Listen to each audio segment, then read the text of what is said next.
নমস্কার। আমার আজকের নিবেদন সাহিত্যিক অতীন বন্দ্যোপাধ্যায়ের ইহলোক। সম্প্রতি মার কিছু চিঠি আমাকে ভারী অস্বস্তিতে ফেলেছে। চিঠিতে আর আগের মতো অনিয়মিত টাকা পাঠানোর অভিযোগ থাকে না। মাসের 1-2 তারিখে ডাকযোগে টাকা না পাঠালে ক্ষোভে দুঃখে চিঠি, আমি মরি না কেন, মরলে তোমরা বেঁচে যাও। মার এমনতর আক্ষেপ থাকে চিঠিতে। কিন্তু সম্প্রতি সব চিঠিতে কেবল বাবার নামে অভিযোগ। তোমার বাবা রোজ শিয়রে এসে বসে থাকেন, আমাকে সঙ্গে যেতে বলেন। যাই কি করে, ঝুমির বিয়ে না দিয়ে কোথাও আমি নড়ছি না। বলে দিয়েছি সেখানে সে যত স্বর্গসুখী থাকুক। পরের চিঠিতে আবার লিখেছে বেহায়ার মতো বসে থাকে, কি যে করি। তারপরের চিঠিতে লিখেছে, তোমরা তো জানো তোমাদের বাবা এরকমেরই, একবার গো ধরলেই হলো, কার নিস্তার আছে তার হাত থেকে রক্ষা পায়। শেষে লিখেছে, এবারে বাৎসরীকে ভেবেছি দ্বাদশ ব্রাহ্মণ ভোজন করাবো, তোমার পঞ্চতীর্থ কাকার বিধান, তুমি আসবে। আমি না গেলেও বাৎসরিক আটকাবে না, যা করার পিলুই করে। খরচের বহরটা শুধু বহন করা আমার দায়। শেষ চিঠিটা আজই অফিস থেকে ফিরে এসে পেয়েছি। আর্থিক সচ্ছলতা যতই থাক, অকারণে আবার এতটা খরচ ভাবতে গিয়ে বসে পড়লাম। নন্দিনী চিঠিটা এগিয়ে দিয়ে বলেছিল, নাও সামলাও। সামলানোটা যে কি তা একমাত্র আমি বুঝি, কারণ যে যার সংসার টানে সেই জানে কত দায় মানুষের। আর যে বোঝা বয় সে বোধহয় বোঝা বইতেই ভালোবাসে। কাঁধ শক্ত হয়ে গেছে, ঘাড়ে ঘা হয়ে গেছে, মাছি ভন ভন করে উঠছে, সে সেটাও টের পায় না। আর আজীবন যদি মানুষটা এভাবে বোঝা বইতে বইতে মুখ থুবড়ে পড়ে যায়, তবে কে সামলাবে সব? কাজেই আমি যতটা না তিক্ত, নন্দিনী তার চেয়ে বেশি। দুজনেরই চিঠি পেয়ে মুখ গোমরা। নন্দিনী বেশি কথা বলে না, 1-2 কথা। ওই 2-1টাই এমন খোঁচা যা আরও বেশি রক্তপাত ঘটায়। সারা জীবন শুধু করেই গেলে, তোমার যদি কিছু হয় কেউ আমার পাশে এসে দাঁড়াবে? ছেলেপুলে নিয়ে শেষে আমি দাঁড়াবো কোথায়? এত যে করো, কই আমার বিপদে আপদে কেউ তো আসে না, তুমি কেমন আছো জানতে চায় না। চিঠি পেয়ে আমি এমনিতেই বিরক্ত, তার উপর নন্দিনীর তিক্ত কথাবার্তা মেজাজটাকে সহসা ভারী রুক্ষ করে তুলল। আমার মা ভাই বোন সম্পর্কে নিন্দা করলে এটা আমার হয়। আর নন্দিনীও মিছা কথা বলেনি, বিশেষ কোনো সঞ্চয় নেই, ছেলেপুলে সব মানুষ হতে বাকি। এদিকে ঠিক বাবার সংসারে টাকা জুগিয়ে যাওয়া, মাসে মাসে কামাই নেই। 2 বোনের বিয়ে, বাবার কাজ সবই করে যাচ্ছি। উটকো দায় বাবা আরও রেখে গেছেন সে বুঝি। যতই নন্দিনীকে বুঝিয়েছি আর মাথা পাচ্ছি না, তত নন্দিনীর এক কথা, যা একখানা মানুষ তুমি আবার মাথা পাতবে না। নন্দিনী বোঝে জানে আমি গোপনেও টাকা পয়সা দিয়ে থাকি। ভাইজির বিয়ে আমার টাকা ছাড়া হবে সে বিশ্বাসই করতে পারে না। ফলে যা হয় 1 কথা 2 কথা, নন্দিনীর অভিযোগ, তোমার অন্য ভাইরা তো বেশ বিয়ে থা করে আলাদা হয়ে গেল, বাড়িতে মেজজনের এত দুধ হয় 1 ফোঁটা দুধ পর্যন্ত দেয় না, তুমি আবার আলাদা আলাদা মার জন্য দুধের টাকা পাঠাচ্ছ, ওরা মার ছেলে নয়? অকাট্য যুক্তি, জবাব দিতে পারি না। তবু কেন যে নন্দিনীর ওপর আমার রাগ হয়, রাগ বাড়ে। শত হলেও তারা ছোট ভাই, পারে না। স্ত্রী অশান্তি করে দুধ দিলে। সংসারে স্ত্রী যদি স্বামীর সঙ্গে অশান্তি করে, তবে সে কত অসহায় নিজের জীবন দিয়ে সেটা বুঝেছি। কাজেই নন্দিনীকে না বলে পারিনি। বাদ দাও, ওসব ভেবে লাভ নেই। পারলে দেব, না পারলে দেব না। দ্বাদশ ব্রাহ্মণ ভোজনে আমার কাজ নেই। নন্দিনী রান্নাঘর থেকে বলল, তুমি না দিয়ে থাকার লোক, তোমাকে আমি চিনি না? এবং ক্ষোভে দুঃখে মনে হলো নন্দিনী খুবই ক্ষেপে গেছে। কাঁচের প্লেট ভেঙে খান খান হলো। একটা তীক্ষ্ণ আওয়াজ এবং আমার ভেতরে কেমন এক অসহায় করুণ ছবি, যেন সব দুলে উঠছে। ছোট ছেলে দৌড়ে আসছে দেখলাম, স্ত্রী রান্নাঘর থেকে ছুটে আসছে। তারপর আর কি হয়েছে আমার জানা নেই। গভীর রাতে দেখলাম নন্দিনী আমার শিয়রে বসে, রাত জাগছে। ঘরে 0 পাওয়ারের আলো জ্বালা। নন্দিনীর চোখে জলের দাগ, এখনো ভালো করে শুকায়নি। চারপাশ কেমন নিস্তব্ধ, নিঝুম। আমার কি হয়েছিল মনে করতে পারছি না, তবু কেন যে কানে বাজছে, তুমি ছাড়া আমার আর কেউ নেই। সেই গভীর অতলে ডুবে যেতে যেতে শুনেছিলাম নন্দিনীর বালিকার মতো হাউ হাউ কান্না। বললাম, ভালো আছি, শুয়ে পড়ো। নন্দিনী শুধু বলল, তুমি ঘুমো, কথা বলো না। সকালে কোনো ক্লান্তি বোধ করলাম না। 8-10টা দিনের মতোই সব কিছু স্বাভাবিক লাগছে। ডাক্তার এলেন, বললেন, খুব যে লো ব্লাড প্রেশার বাদিয়ে বসে আছেন, ভালো খাওয়া দাওয়া করুন, ইসিজিটা করা দরকার, এরপর যা হবার হয়ে যাবে। শরীরের যাবতীয় পরীক্ষা, লো ব্লাড প্রেশার ছাড়া সব কিছুই স্বাভাবিক। কেন যে এমন হলো ভাবতে বিস্ময় লাগছে। আরও বিস্ময়, 3-4 দিন যেতে না যেতে দেশ থেকে দেখি ভাই বোনেরা এবং মা সবাই হাজির। নন্দিনীর কাজ, নন্দিনী একা ভরসা পাচ্ছে না। বুঝতে পারলাম সে খুবই ঘাবড়ে গেছে। সে তার বাপের বাড়ির আত্মীয় স্বজনদেরও হঠাৎ মাথা ঘুরে পড়ে গেছি খবরটা ঠিক পৌঁছে দিয়েছে। ফলে বাড়িতে লোক সমাগম একটু বেশি। মা এসেই আমার হাত দুটো ধরে বলল, বাবা, তুই আমার আগে চলে যাস না, কথা দে। হেসে বললাম, তোমরা এত ঘাবড়ে গেলে কেন বুঝি না। মার আবার অনুরোধ, মাথার কাজ টাজ আর তোর বেশি করতে হবে না, সংসার যেভাবে চলছে চলবে। 1 তলা 2 তলা মিলে বাড়িতে অনেকগুলি ঘর। আমরা বাড়িতে 4টি প্রাণী, আমি, নন্দিনী, ছবি, বকুল আর কাজের লোক মহানন্দ। ঘরগুলো ফাঁকাই পড়ে থাকে। সবাই আশায় সহসা বাড়িটা যেন আবার জেগে উঠেছে। ভালো বাজার, রকমারি রান্না এবং সবাই একসঙ্গে মেঝেতে খেতে বসা। কত রকমের কথা তখন ভাই বোনেদের। কতদিন পর আমরা আবার এক বাড়িতে একসঙ্গে। কতদিন পর আসন পেতে বসা, খাওয়া, গল্প। জীবনটা তো এভাবেই আমাদের আরম্ভ হয়েছিল। সবাই আমরা আছি, কেবল বাবা নেই। সবাই আমরা ছড়িয়ে পড়েছি, কেবল বাবা নেই। মহানন্দ আমাদের পরিবেশন করছে। আমরা ভাইরা এক পাশে, ও পাশে 2 বোন। আমার 2 ছেলে কাকাদের সঙ্গে খেতে বসেছে। মা একটু আলগা হয়ে আছে। সাদা পাথরের থালায় তার ভাত, নিরামিষ রান্না নিজে করেছে। সপাকে ছাড়া খায় না। বয়স তাকে কাবু করতে পারেনি। সাদা কদম ছাঁট চুল, সাদা থান। 70 বছরটা তার কাছে কোনো বয়স নয়। মার কথাবার্তা শুনলে এমনই মনে হয়। আমি কথাটা তুললাম, বললাম, বাবা কি তোমার শিওরে রোজই এসে বসে থাকে? মা ঢকঢক করে ঘটিতে আলগা করে জল খাচ্ছিল। বলল, রোজ না, মাঝে মাঝে আসে। তুমি বাবাকে ভয় পাও দেখছি, আগে তো পেতে না। বাবা তো সব কথাই বলতো, তোর মা কি বলে দেখ। তুমি বললেই আমাদের সব হয়ে যেত। মা কেমন বিশ্বাসের গলায় বলল, ভয় এখনো পায়। তোমাদের বাবা যা একখানা মানুষ ছিল, দেশ থেকে এসে তো তৃণটুকু নেড়ে দেখল না। আমার জন্য কিছু রেখে গেলে বউদের এত মুখ নাড়া খাই। নন্দিনীর মুখটা কেমন গম্ভীর হয়ে গেল।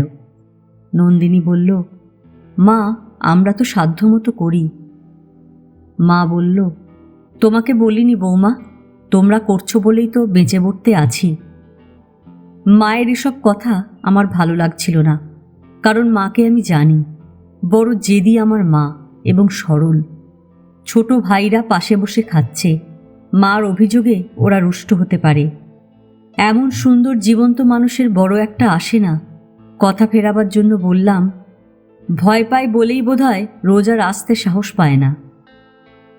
পিলু বলল, জানিস দাদা, বাবাকে আমিও মাঝে মাঝে স্বপ্ন দেখি। কেবল বলে, এই পিলু, দরজা খোল, আমি তোর বাবা। দরজা খুললে দেখি বাবার মাথায় একটা বড় বোঁচকা। ওটা কেবল তার মাথা থেকে নামাতে বলেন। তা বাবা বোঁচকাটা নামাতে বলতেই পারেন। দেশ ছেড়ে আসার পর আমাদের ঘরবাড়ি ছিল না। এখানে সেখানে যাযাবরের মতো দিন কেটে গেছে। কখনো বাবা সবাইকে নিয়ে আত্মীয়ের বাড়িতে উঠে বলতেন, চলে এলাম। তোর ধন বৌদিকে বললাম, মানু যখন আছে একটা হিল্লে হয়ে যাবে। কিন্তু মা 2-1 দিন পরই আর থাকতে চাইতো না। বুঝতে পারতাম বাবার নির্বুদ্ধিতার শিকার হতে মা রাজি না। তারপরে ফের কোনো মন্দিরের পুরোহিত কিংবা কোনো স্টেশনে ফেলে আমাদের বাবা উধাও। এখন বুঝতে পারি বাবা ভয়ে উধাও হয়ে যেতেন। সামনে থেকে সন্তান সন্ততির অন্নক্লিষ্ট মুখ দেখবার কষ্ট সহ্য করতে পারতেন না। তখন পিলুর কাজ ছিল বাবাকে খুঁজে বেড়ানো। 5-7 দিন পর বাবা ফিরতেন। কোথাও শ্রাদ্ধ অথবা শান্তি সত্যায়ন করে বড় বোঁচকায় আতপ চাল, ডাল, তামার পয়সা, প্রণামীর কাপড় নিয়ে ফিরলে পিলুই সবার আগে ছুটে যেত। বাবা আসছে, আমাদের বাবা আসছে। দৌড়ে পিলু বাবার বোঝাটা নিজেই মাথায় নেবার জন্য পেরাপেরি করত। দাও না বাবা, আমি ঠিক পারবো। কাজেই পিলু এমন একটা স্বপ্ন দেখতেই পারে।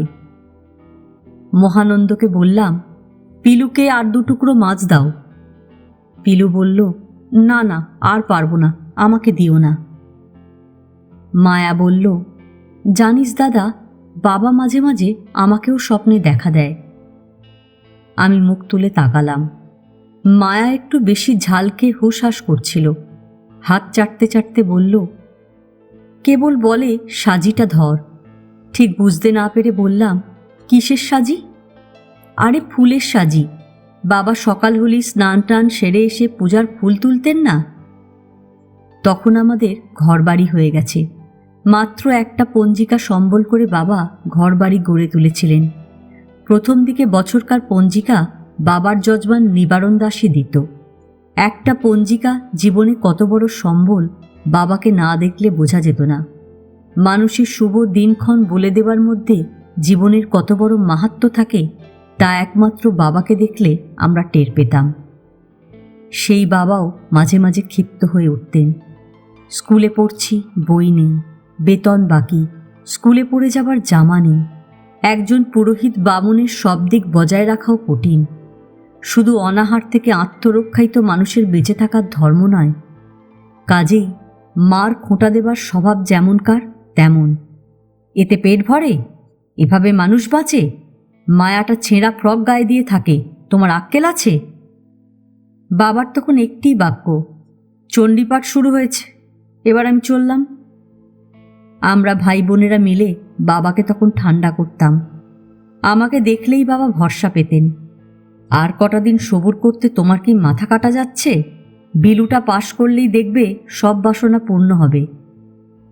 আমার প্রতি বাবার এই বিশ্বাসই আমাকে এতদূর টেনে নিয়ে এসেছে। সবার হয়ে ছায়া দেবার জন্য চারপাশে ডালপালা মেলে দিতে ইচ্ছে হয়েছে। এসব যখন ভাবছি তখনই আমার ছোট ছেলে বলল, বাবা, তুমি ঠাকুরদাকে স্বপ্নে দেখো না? আমি ঠিক কিছু মনে করতে পারছি না, চুপ করে আছি। পিলু বলল, বাবা তোর কাছে আসে না? মার খাওয়া হয়ে গেছে, আজকাল কানে একটু কম শোনে বলে কী নিয়ে কথা হচ্ছে বুঝতে পারে না, তাই নিবিষ্ট চোখে পিলুর দিকে তাকিয়ে আছে। এই বিষয়টা বোধগম্য হতেই মা বলল, এসে আর দরকার নেই। মায়া বলল, তুমি থামো তো মা। কী রে দাদা, সত্যি তুই বাবাকে কোনোদিন স্বপ্নে দেখিসনি? এত করলি বাবার সংসারের জন্য। মা কিছুটা রুষ্ট হলো মায়ার কথায়। বলল, এসে তিনি কি উদ্ধার করবেন? বেঁচে থাকতেই কিছু করল না। তারপর কেমন আশঙ্কা চোখে মুখে ফুটে উঠল মার। বলল, হ্যাঁ রে, শিয়রে এসে তোর বাবা বসে থাকে না তো? শিয়রে এসে বসে থাকলে সকালে উঠেই পুকুর পাড়ে চলে যাবি। জলের কাছে স্বপ্নের কথা বললে ফলে না। তোর বাবাই আমাকে বলে গেছেন। যেদিনই তিনি আসেন আমি সকালবেলা নদীর পাড়ে চলে যাই, সব বলে দিই। আমি কি বলবো ঠিক বুঝতে পারছি না। নন্দিনীও বাবাকে মাঝে মাঝে স্বপ্নে দেখে থাকে। বাবার নাকি তখন একটাই প্রশ্ন, শিবের মাথায় ফুল বেলপাতা দাও তো বৌমা, ওটা দেবে। দিলে ঘরে তোমার কোনো অশুভ প্রভাব ঢুকতে সাহস পাবে না। সবাই বাবাকে দেখে, কেবল আমি মৃত্যুর পর কোনোদিন স্বপ্নে আর একবার খুব কাছাকাছি তাকে দেখতে পেলাম না। কেমন অভিমানের গলায় বললাম, না, আমি বাবাকে স্বপ্নে কোনোদিন দেখতে পাইনি। আমার চোখে কথাটা বলতে গিয়ে কেন জানি জল এসে গেল। আমি আমার মাথা নিচু করে ফেললাম, যেন বাবার জন্য আমার এই চোখের জল কেউ দেখতে না পায়। তারপরে একে একে বাড়িটা খালি হয়ে গেল।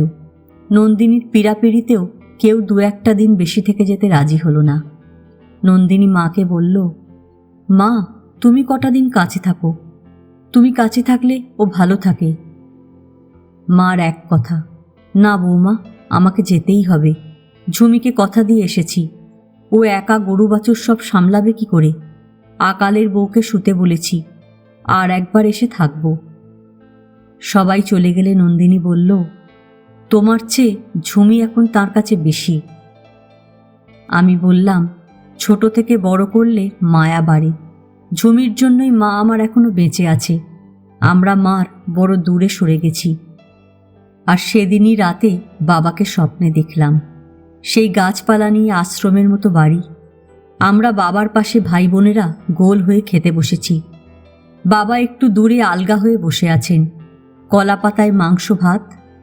দেখছি বাবার হাতে পায়ে মুখে বড় বড় ফোস্কা, শরীরে জায়গায় জায়গায় সাদা দাগ। আগুন থেকে উঠে এসে যেন খেতে বসেছেন। আগুনে সারা শরীর ঝলসানো, হাতে আঙুলে পর্যন্ত পোড়া ঘা। বললাম, বাবা মেখে খেতে আপনার হাত জ্বলছে, আমরা বরং কেউ খাইয়ে দিই আপনাকে। বাবার সেই রহস্যময় হাসিটুকু মুখে আমার দিকে শুধু চোখ তুলে তাকালেন, তারপর মাথা নিচু করে বললেন, না জ্বলছে না, দাহ হচ্ছিল, তা সেখান থেকেই উঠে এলাম। তোমরা সবাই মিলে ভালো মন্দ খাচ্ছ, আমি বাদ থাকি কেন? সঙ্গে সঙ্গে গাটা আমার ভয় কাঁটা দিয়ে উঠল। আমি মরে গেলে নন্দিনীও আমাকে ভয় পাবে। আর ঘুম এলো না। কেন যে এমন একটা বিশ্রীর স্বপ্ন দেখলাম। ঘামছিলাম, ঘরের জানলা সব খোলা, পাখা ঘুরছে। তবু কেন যে মনে হলো রুদ্ধ এক কক্ষে আমি নিজের বদ্ধভূমিতে দাঁড়িয়ে আছি। দরজা খুলে ব্যালকনিতে ঢুকে ইজি চেয়ারে গা এলিয়ে দিলাম। কাউকে ডাকলাম না, নিঃশব্দে 2 হাত ওপরে তুলে শুধু বললাম, বাবা আপনি যদি এলেনই, এভাবে কেন আমার কাছে এলেন? তারপর ডাকলাম নন্দিনী, ছবি, বকুল। ওরা গভীর ঘুমে আচ্ছন্ন, কোনো সাড়া নেই। অনেক দূরে একটা রেল ইঞ্জিনের শুধু টংলিং টংলিং শব্দ শুনতে পেলাম। সামনে শুধু আকাশ আর তার অজস্র নক্ষত্রমালা, নিচে মানুষের ঘরবাড়ি, মাঠ, শস্যক্ষেত্র। আমি না থাকলে সত্যি ওদের আর কেউ নেই কেন জানি এমন মনে হলো। আমার কেন জানি নিজের জন্য, ঘরবাড়ির জন্য, নন্দিনী, ছবি, বকুলের জন্য আরও মায়া বেড়ে গেল। তাড়াতাড়ি ঘরে ঢুকে নন্দিনীর পাশে মুখ গুজে শুয়ে পড়লাম। আমি মরে গেলে নন্দিনী আমাকে ভয় পাবে মনে থাকলো না। এরা আছে বলেই বেঁচে আছি, বেঁচে থাকব। এই গল্প এখানেই শেষ। গল্প পাঠ ভালো লাগলে লাইক, শেয়ার, কমেন্টস করতে ভুলবেন না। আর এখনও যারা আমার চ্যানেলটা সাবস্ক্রাইব করেননি তাদের সকলের কাছে অনুরোধ রইল, প্লিজ আমার চ্যানেলটা সাবস্ক্রাইব করে নেবেন। পাশে যে বেল নোটিফিকেশানটা আছে সেটা অবশ্যই প্রেস করে দেবেন। আজকের মতন নমস্কার।